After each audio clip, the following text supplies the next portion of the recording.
This episode was brought to you by the Secret Society of Adored Women. Have you been tirelessly going on crap-tastic dates, having crap-tastic results with men, even spending a crap-tastic amount of time weeding through meh guys and fretting over the one who won't call you back or commit? Join us for our Hush Hush group of like-minded, successful, badass single women from around the world, turning the dating scene on its head and creating scandalously magical romantic experiences that you will cherish forevermore. But beware, your love life and life will never be the same again.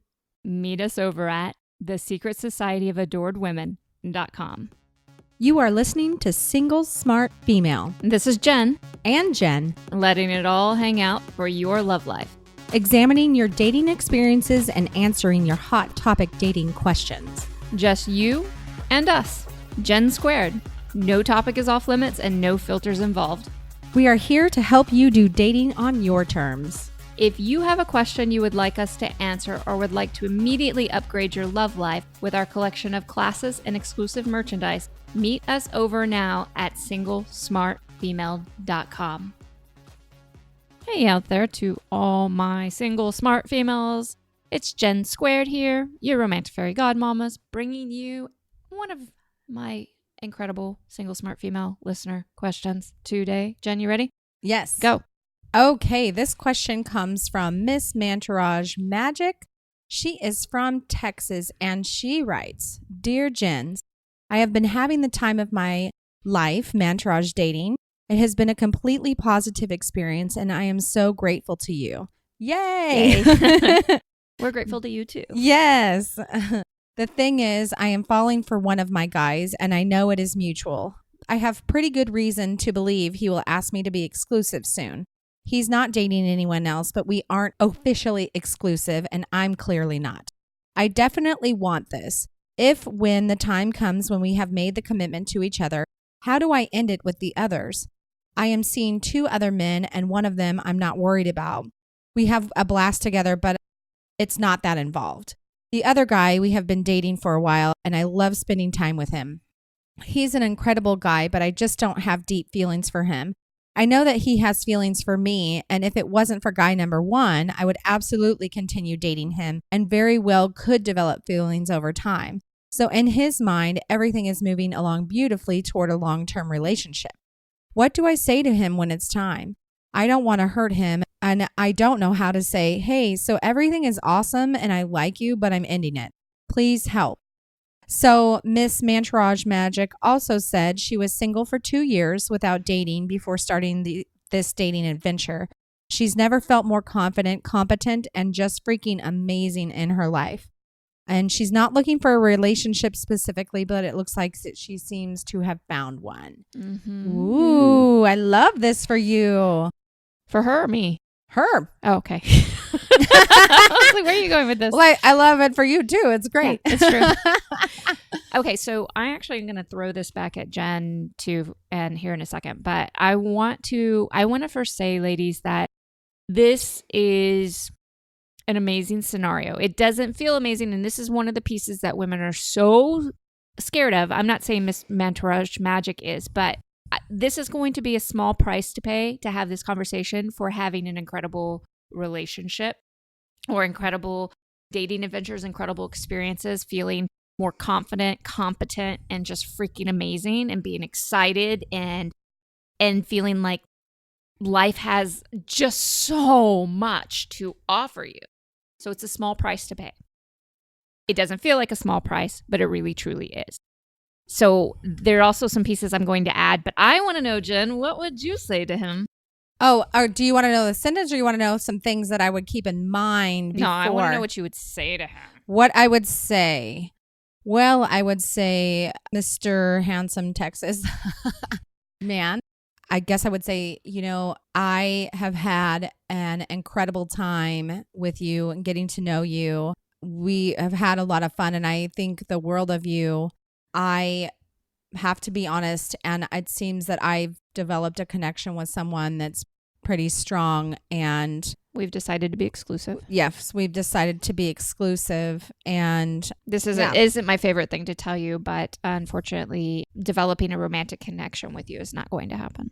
Tell me what you think, Jen. Relationships don't always last, right? So, I mean, let's just say, is there a way that you should put it that would leave the potential for, if this other relationship didn't work out, that the door could maybe be opened again, but not giving him hope that it could be opened again? No, I don't really think that you should mention that, because I think that you at that point are putting into the universe that there's potential that this one's not going to work out. Okay. Yeah. And plus I still think that's encouraging. Now, yeah. I mean, there's always the possibility, let's say something does happen and it does fall apart. You can go back to him and say, look, I know that I ended it with you, and I kind of stumble on this too, but I'm definitely would encourage, I know I ended it with you, and I would like to pick that up if you would as well. And I understand if you don't, but if you would as well, I'd like to pick that up and see, what we can explore and what can happen. Right. Okay. So I would do that after if something happened, but I wouldn't put that in the conversation of ending something. The way that I would say it is very similar to what Jen would say, is I would go to him and tell him, hey, I have really appreciated and loved the opportunity to get to know you, and spending time with you has meant a lot to me. But I have to let you know at this point that there's somebody else that I have connected with, and we have decided to be exclusive and explore an exclusive relationship together. So unfortunately, I'm not going to be able to continue to see you romantically. Yeah, I love that. Yeah. You can say, and this is what I did, I would love to continue a friendship with you if that feels good for you, but I want to respect how you feel in this. Yeah, that's okay, or that's what excellent. you think. You can use feel or think, it doesn't matter. So, the point of it is that I want you to keep it very short. Now, one of the things that I'm really good at is helping women with sweet spot communication with men with all kinds of different scenarios that feel very uncomfortable. And that's a good portion of, there's a lot of amazing things we do in the Secret Society of Adored Women. We spend a lot of time there so that women start to feel like they have the vocabulary, the romantic vocabulary with interactions with men. Because what happens is when you do, and when you feel really comfortable that you're honoring yourself and you're honoring a man at the same time, there's nothing men won't do for you. And what I want to say very specifically, I want to say two things. I've had plenty of clients who've told me that men have thanked them for the opportunity to date them, even though it didn't result in a relationship. Okay? Yes. I'm not going to promise you that every man's going to be like, oh my God, thank you so much. I'm not going to promise you that. You're going to have some that might have a reaction. Okay. Yeah, I've had both of those. Both of those? Yeah. And I want to say, if you do find yourself, and this is the fear that we have, why we don't want to do that, we don't want to hurt men, because we're actually more afraid of their reaction than anything else, and feeling responsible for that or a victim of that. So those two things. Remember, if you're doing big things in life, you're not going to be able to make everybody happy. Great. The most you can ever do is give a man your appreciation. Which is why if a man pays for a meal for you, all you owe him is your appreciation. Right. Why if a man compliments you or does anything for you, all you owe him is your genuine appreciation. Appreciation doesn't have to be a gift. It doesn't have to be sex. It doesn't have to be any of that. It's just appreciation. Any man that has a problem with not receiving more than appreciation, that's his own shit. That is not your responsibility. So you can start pulling yourself away from it and recognize that that is not yours to hold on to. It's not. It's just not. And it's not something that we have to go through in life always being afraid of. Yeah, we're going to have some men at times that are going to have not a great reaction. A lot of them end up apologizing for it, to be honest. But if he, in that moment, treats you poorly, what I would do is I'd get up and excuse myself. I don't tolerate being treated poorly just because I delivered some news that wasn't favorable to him. Okay? I'm going to guess, though, most of the time, the reaction is favorable. Most of the time. Yeah. Most Agreed. of the time. With that said, don't be afraid of this. This is not a reason why women should not mantourage date. We have to be able to stand up. Again, if you're going to play big in life, you are going to have to accept that there are pieces of it that are uncomfortable, but they don't have to be devastating. They do not have to be devastating. Case in point, again, I've had several clients where, and Jen's even having this experience where the man has essentially, or even with these direct words, thanked them for the opportunity to date them. Right. And, the truth of the matter is we're constantly evolving, right? So we're always a growing person, and you're just not typically going to go through life dating only one person your whole life long. So each person that comes into your life opens up something new for you. And when you have spent time with this gentleman, you have likely opened up something new for him. So, don't take on a guilt about like, oh, I'm going to hurt him, I'm going to break his heart. No, you have given him a gift in your interactions with each other. So here's the final piece of this that I'm going to leave you with. I had several men in my entourage that I had the exact same scenario with, that I had a great time with them. I loved getting to know them, but the deep feelings didn't ever manifest. And then, of course, I ended up exclusive with my now husband. And I went to them and I let them go, and they both wanted to continue to be friends. But what was even more magical than that, something opened up with them because they had the opportunity, and this still gives me chills thinking about it, but to date an adored woman, meaning a woman who truly appreciate and saw them. Okay. So very few men are recipients of that these days. All our recipients are of man bashing and what women find wrong with them, and just relationships that are just chaotic and all kinds of stuff. Not that they don't contribute to them in certain ways. Okay. I'm not saying that. I'm not putting all the blame on that. I'm just saying that so few men really have that.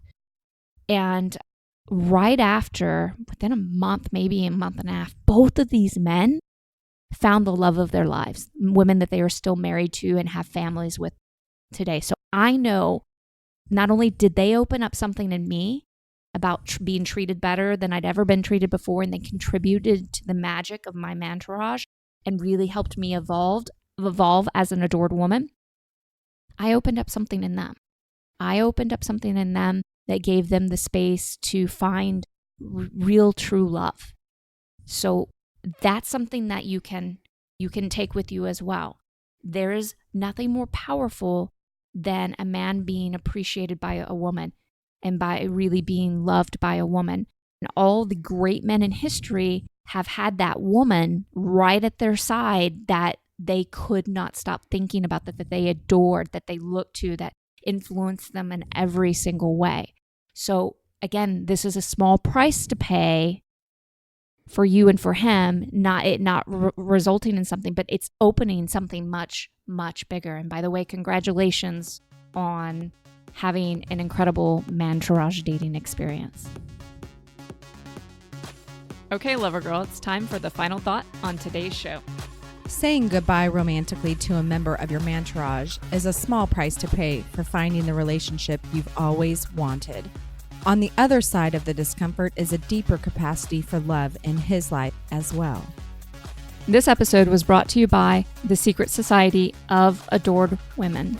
Have you been tirelessly going on crap-tastic dates, having crap-tastic results with men, even spending a crap-tastic amount of time weeding through meh guys and fretting over the one who won't call you back or commit? Join us for our Hush Hush group of like-minded, successful, badass single women from around the world, turning the dating scene on its head and creating scandalously magical romantic experiences that you will cherish forevermore. But beware, your love life and life will never be the same again. Meet us over at thesecretsocietyofAdoredWomen.com. Hey, lover girl, this is Jen again. Don't forget to subscribe to the show in your favorite podcast app, as well as share Single Smart Female with all of your single smart girlfriends. And if you would like to play around and learn more about entourage dating, come see me at singlesmartfemale.com. Talk to you next time.